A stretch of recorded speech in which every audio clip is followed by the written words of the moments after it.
this leaf keeps touching the top of my head. I really do love this Monstera. I've had it for 4 years. I've managed to keep it alive this whole time. Don't ask me how. This is part 4. How to succeed. First off, thank you so much for sticking with me through this series. I cannot thank you enough. It's actually quite mind-blowing. I mean, I started this series thinking ahead, like, okay, this is like a month worth of videos. This is pretty ambitious. I wanted to start off with some real value, and as I continued to progress through the series, I started to realize how little I knew, I guess. You know, am I qualified to speak about this stuff? Do I really know what I'm talking about? Is kind of where my brain went. But I think the biggest reason that I'm stoked that I stuck with it and put this stuff out there is for myself. I needed to do this for myself. I needed to spend the time that I've spent writing these scripts and really forcing myself to like internalize and then vocalize everything that I've been learning and trying to like make myself believe over the last few years of this career, as I've really started to think about things as, you know, as a longer term goal, and as I've become more comfortable calling myself what I am as a cinematographer. It's been a really validating process, and I hope that if you've watched through this whole series that you've found some value as well. This is the last part of a 4-part series on how to win in the creative industry.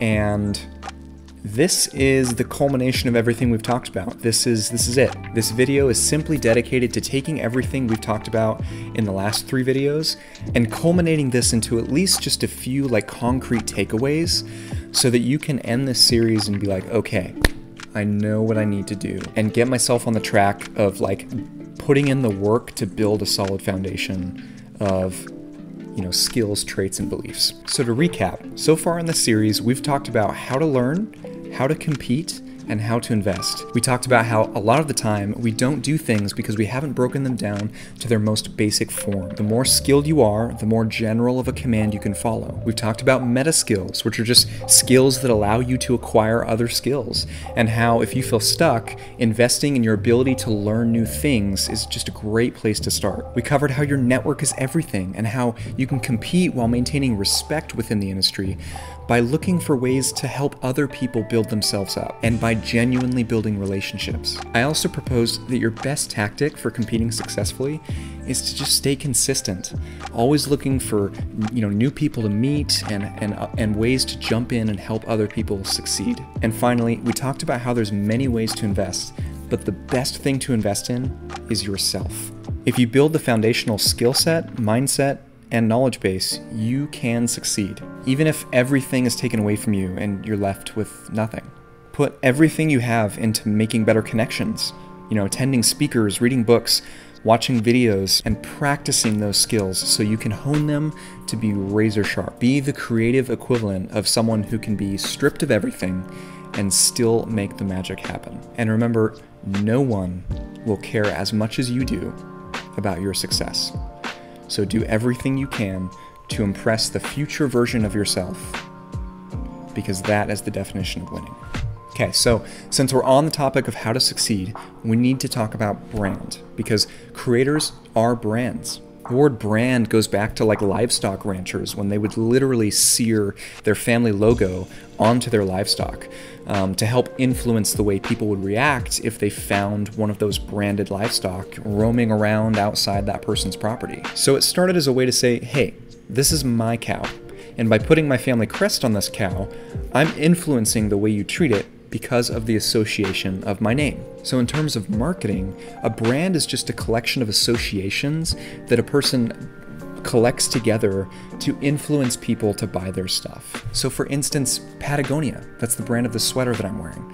Okay, Patagonia associates things like organic materials, sustainable practices, you know, repairing their clothing so that less clothing ends up in landfills, donating company profits to help environmental organizations. You know, the list goes on and on. So since I associate myself with those things, I buy that brand. And when people see me wearing that brand, they associate me with those things as well. They associate me with that brand, and by extension, all of those things that that brand associates itself with. So it's a very powerful thing, but it's especially powerful with the not so good associations. You can spend an infinite amount of time and money building up a brand only to have it all ruined by one bad association. Alex Hormozi said this beautifully. So like a brand is a bouquet of flowers. You have each flower, which by itself is a beautiful individual thing, and when you put all those different things together, they all become this new thing, this collection of good things that we now call a bouquet. But if you were to hand that bouquet to like your significant other or a loved one or your mom, and one flower was like broken and hanging there, all gross like, and you were like, here, I got you this bouquet. All she'd be able to see would be that one bad flower that was broken, right? So one bad association can just ruin the whole image of this other collection of beautiful things. So your reputation, your brand, is the same exact way. You need to be very intentional about what you associate your personal brand with, because at the end of the day, if you're not intentional about it, people will just do it for you. They'll start labeling your work and putting names on your style and ideas. And it's so important to keep that brand clean, not associate yourself with like a shitty business deal or, a substance abuse or like cutting corners and not paying your crew, etc. Because that's a sure way to just destroy your brand. So let's back up for a sec. Do you remember how in the first video I was talking about how character traits are just learned skills? So when you're building up your personal brand and you're leveling up your meta skills, your education, your beliefs, all those things that like make you up who you are, or more importantly, how other people see you, remember that character traits are also just skills. And if you don't believe that already, I want you to believe it, because the difference is that thinking about them as skills allows your mind to make that switch into believing that they are things you can learn. Because they are. You may be under the impression that character traits are just innate parts of your personality. There's a ton of scientific research done on nature versus nurture, and you are absolutely taught character traits like charisma and honesty. Traits are just skills that people associate with your core being. Babies are not charismatic. They have to be taught, and then they have to be given opportunities to practice until they hone those skills so well that they become associated with parts of their personality. I say this because I know how much I was limiting myself in believing that I couldn't change who I am or what I was. Chalking up things like lost bids or awkward meetings to just, I'm not charismatic enough, for I wish I was more charismatic.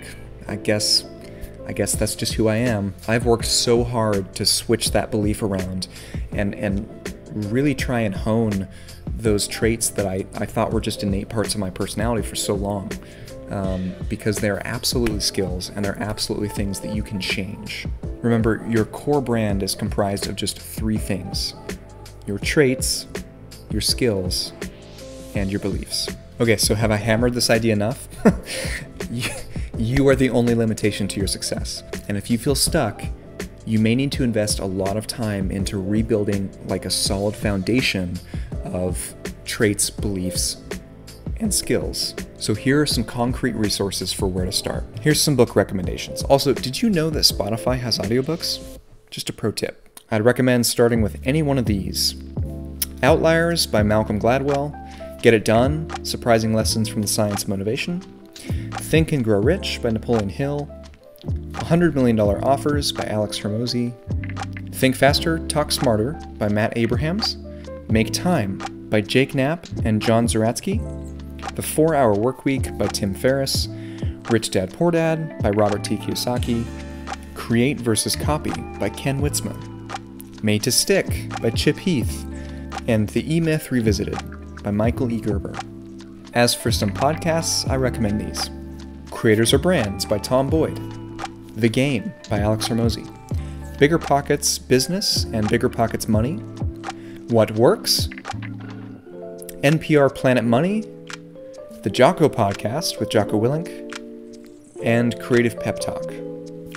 And finally, here are some other people to watch: Dan Coe, Danny Gewirtz, Sean Tucker, The Life of Riza, Mark Bone, Wandering DP, Matt Diavella, Kurzgesagt, In a Nutshell, Full-Time Filmmaker, Maddie Hapoya, and Alex Hormozi.